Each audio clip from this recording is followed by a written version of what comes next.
Doc, pwede pa quickie? Okay. Bakit nagkakaroon ng fatty liver? Saan ba nanggagaling yan? Okay, usually po ito ay galing sa mga intake natin din na taba, no? Or decreased activity. So yung taba na yun, napupunta siya sa atay.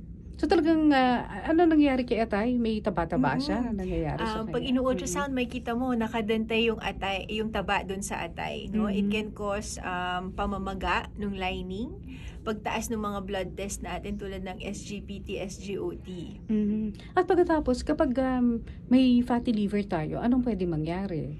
Okay, since nga foreign body siya sa atay, pag namaga si atay, no, na hindi natin nararamdaman yun, tatry niyang maghilom. Pero kakahilom niya, pwedeng mag-scar yung atay natin. Ang Mm. fully scarred liver, that's already called cirrhosis, no, or end-stage liver disease. So yun yung risk na itinitake natin if we don't catch it early or we don't burn the fat.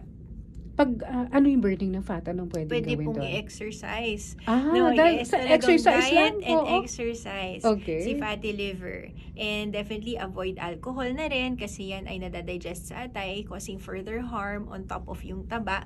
But definitely for the fat alone, good sugar control and then good cholesterol control din. Oo. So, ang nag-contribute dun sa fatty liver, yung kinain natin na Yes. mga matatabang pagkain, Opo. oo, pati yung mga matatamis. Yung matatamis, I think compounding na lang siya. Mm. So pagka pangit na si blood sugar, tas may cholesterol pa, magtatandem pa sila, lalong magkaka-injury yung atay. So kung diabetic ka, mas malaki ang chances mo Yes, of having yes. fatty liver. Yes. At pag nag-cirrhosis yan, Doc, wala nang balikan yun.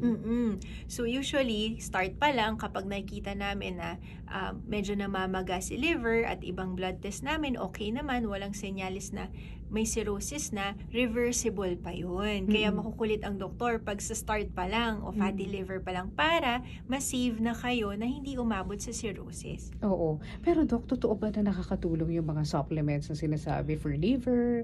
May help ba talaga yan? Yung supplements, no, or yung what we call hepatoprotectants, wala talagang study na nagpapatunay na 100% gantong dose will help.